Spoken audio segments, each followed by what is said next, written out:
Apa jadinya jika satu sosok yang sama dipercaya sebagai nabi, Mesias, bahkan Tuhan? Bagaimana mungkin satu kehidupan melahirkan keyakinan yang begitu berbeda dan memicu perdebatan selama ribuan tahun? Inilah kisah Nabi Isa. Sebuah kisah tentang mukjizat, misteri, dan kontroversi global yang belum pernah benar-benar selesai.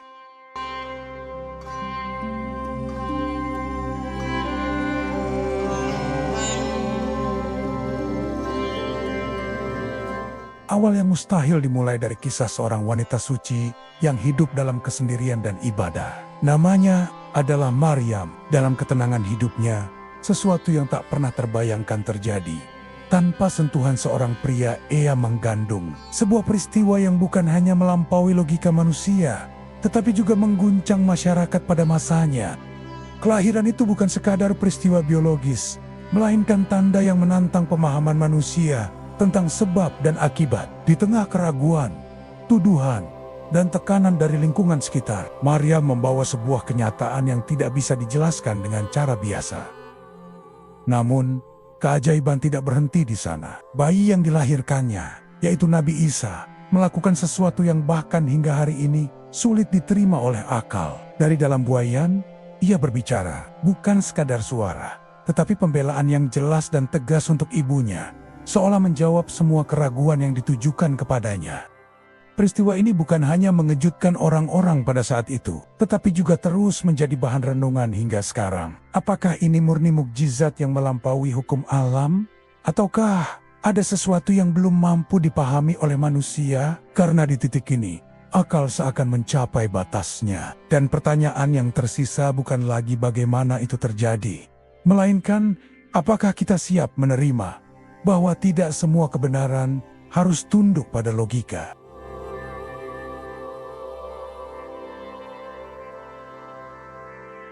Mukjizat yang menggetarkan dunia tampak jelas dalam perjalanan Nabi Isa.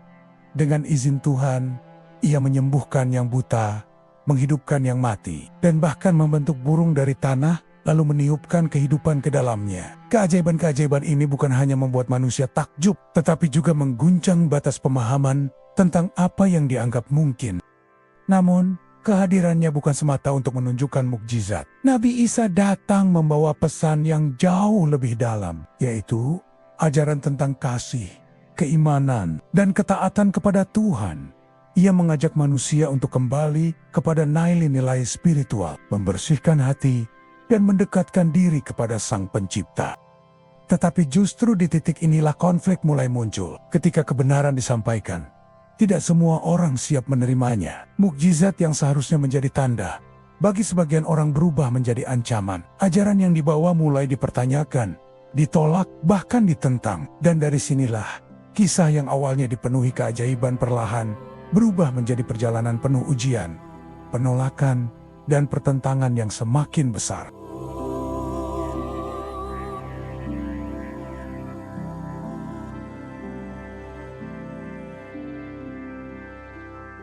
Kontroversi tentang siapa sebenarnya Nabi Isa telah menjadi salah satu perdebatan terbesar dalam sejarah manusia. Dua keyakinan besar melihat sosok yang sama dengan cara yang sangat berbeda. Dalam Islam, Nabi Isa dipahami sebagai seorang nabi, utusan Tuhan yang membawa wahyu dan petunjuk bagi umat manusia. Ia adalah manusia pilihan, namun tetap hamba Tuhan, bukan bagian dari Tuhan itu sendiri. Sementara dalam kekristenan, ia dikenal sebagai Yesus Kristus, yang diyakini sebagai anak Tuhan. Bahkan dalam keyakinan tertentu, dipahami sebagai manifestasi Tuhan itu sendiri. Dari sini, perbedaan mendasar mulai terbentuk. Bukan hanya dalam cara melihat sosoknya, tetapi juga dalam memahami hakikat ketuhanan. Titik perpecahan semakin jelas ketika membahas peristiwa akhir kehidupannya di dunia. Dalam ajaran Islam, Nabi Isa tidak disalib, melainkan diangkat ke langit oleh Tuhan. Sementara dalam tradisi Kristen, penyaliban Yesus Kristus menjadi inti dari keimanan, sebagai bentuk pengorbanan untuk penebusan dosa manusia. Pertanyaan pun terus bergema hingga hari ini. Apakah ia disalib atau diangkat? Apakah ia sepenuhnya manusia atau memiliki hakikat yang lebih dari itu? Perbedaan ini bukan sekadar perdebatan teologisis, tetapi telah membentuk arah sejarah, memengaruhi peradaban, dan menjadi bagian dari identitas miliaran manusia di seluruh dunia.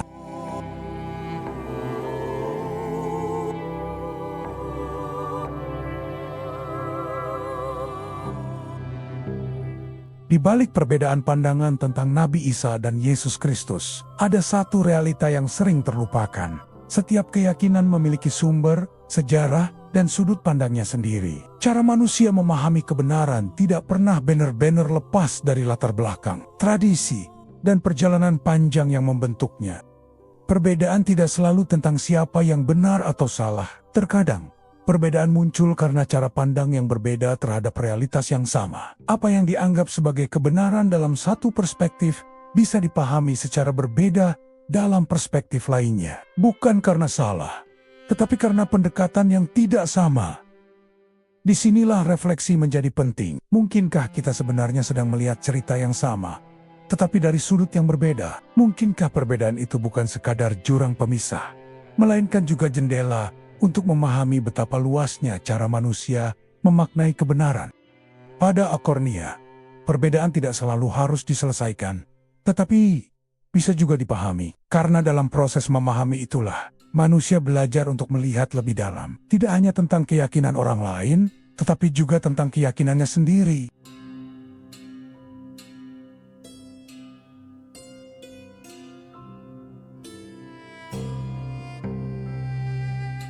Ketegangan mulai memuncak seiring semakin banyaknya pengikut Nabi Isa. Ajaran yang ia bawa tentang keimanan, ketulusan, dan kembali kepada Tuhan perlahan dianggap bukan sekadar pesan spiritual, tetapi ancaman terhadap tatanan kekuasaan yang sudah mapan. Para pemuka merasa bahwa ini bukan lagi persoalan keyakinan, melainkan sesuatu yang bisa menggoyahkan pengaruh dan kendali mereka.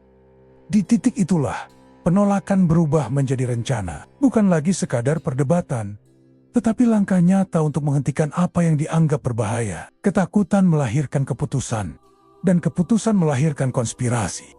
Lalu terjadilah titik balik yang paling menentukan. Pengkhianatan datang bukan dari musuh yang jauh, tetapi dari lingkaran terdekat. Seseorang yang mengetahui pergerakan, kebiasaan, dan tempat-tempat yang biasa didatangi, menjadi bagian dari rencana yang disusun dalam bayang-bayang malam.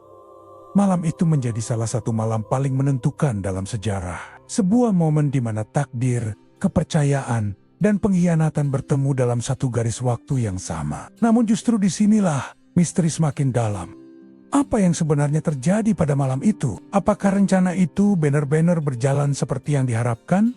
Atau ada sesuatu yang mengubah segalanya di saat terakhir? Karena dari titik inilah, kisah Nabi Isa tidak hanya menjadi cerita tentang pengkhianatan, tetapi juga tentang peristiwa besar yang hingga hari ini masih dipahami secara berbeda oleh banyak orang.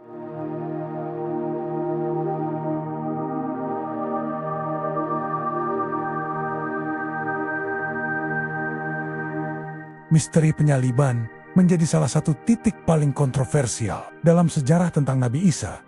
Dua tradisi besar menghadirkan versi yang sangat berbeda. Dalam kekristenan, Yesus Kristus diyakini disalib, wafat, lalu bangkit kembali. Sebuah peristiwa yang menjadi inti dari keimanan mereka. Namun dalam Islam, Nabi Isa tidak disalib, melainkan diangkat oleh Tuhan. Dan peristiwa penyaliban itu tidak terjadi seperti yang terlihat. Perbedaan ini membuka pertanyaan besar yang terus diperdebatkan hingga hari ini. Jika benar tidak disalib, lalu siapa yang sebenarnya berada di atas salib saat itu? Apakah ada seseorang yang diserupakan? Ataukah seluruh peristiwa itu dipahami secara berbeda dari apa yang tampak di permukaan? Disinilah misteri semakin dalam. Apakah ini bentuk penyelamatan ilahi yang melampaui logika manusia? Atau sebuah peristiwa kompleks yang belum sepenuhnya terungkap oleh sejarah? Karena semakin dalam pertanyaan diajukan, semakin terlihat bahwa kisah ini bukan hanya tentang apa yang terjadi, tetapi juga tentang bagaimana manusia memahami kebenaran dari sudut pandang yang berbeda.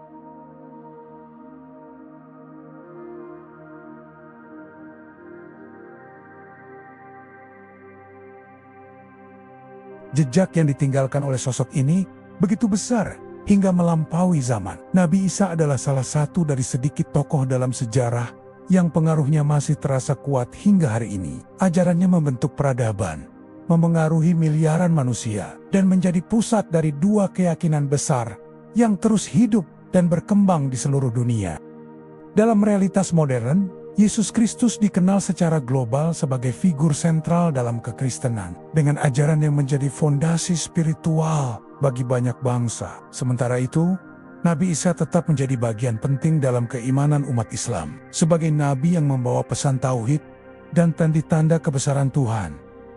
Dua perspektif yang berbeda, namun berakar pada satu sosok yang sama. Perbedaan ini tidak hanya membentuk keyakinan, tetapi juga membentuk cara pandang manusia terhadap sejarah, spiritualitas, dan makna kehidupan itu sendiri.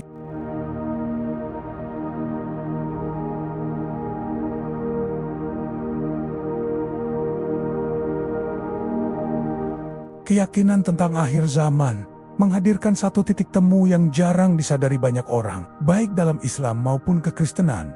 Ada satu kesamaan yang mencolok. Sosok ini diyakini akan kembali. Nabi Isa bukan hanya tokoh masa lalu, tetapi juga bagian dari masa depan dalam keyakinan banyak manusia. Dalam Islam, Nabi Isa diyakini akan turun kembali ke bumi untuk meluruskan kebenaran, menghancurkan kesesatan, dan menghadapi fitnah besar di akhir zaman. Kehadirannya bukan sekadar peristiwa, tetapi menjadi titik penting dalam perjalanan akhir sejarah manusia. Sebuah momen di mana kebenaran dan kebatilan diperhadapkan secara nyata. Refleksi pun muncul dari keyakinan ini. Jika ia benar-benar kembali, apakah dunia akan mengenalinya? Atau justru mengulang sejarah yang sama, di mana kebenaran kembali diragukan, ditolak, bahkan dilawan? Karena mungkin, tantangan terbesar bukanlah pada datangnya kembali sosok tersebut, tetapi pada kesiapan manusia untuk menerima kebenaran ketika ia hadir. Terutama jika kebenaran itu tidak sesuai dengan apa yang selama ini diyakini.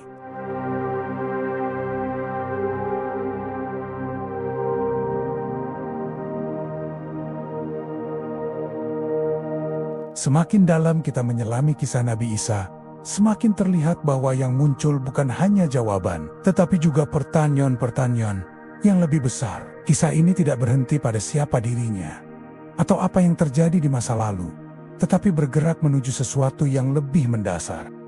Karena pada akhirnya, ini bukan hanya tentang sosok Nabi Isa itu sendiri, melainkan tentang bagaimana manusia memahami kebenaran, tentang bagaimana setiap individu memandang realita melalui keyakinan, pengalaman, dan cara berpikirnya. Dan mungkin, disitulah inti dari semuanya, bahwa pencarian kebenaran bukan hanya soal menemukan jawaban, tetapi juga tentang keberanian untuk mempertanyakan, merenungkan, dan menerima bahwa tidak semua hal bisa dipahami dengan cara yang sama oleh setiap orang. Bayangkan, jika kamu hidup di masa itu, melihat langsung mukjizatnya, mendengar ajarannya, apa yang akan kamu percayai? Kisah Nabi Isa bukan hanya tentang masa lalu. Ia adalah cermin tentang bagaimana manusia memahami iman, kebenaran, dan realita itu sendiri. Dan mungkin, pertanyaan terbesarnya bukan siapa dia, tetapi, apakah kita benar-benar siap menerima kebenaran yang mungkin berbeda dari apa yang kita yakini selama ini?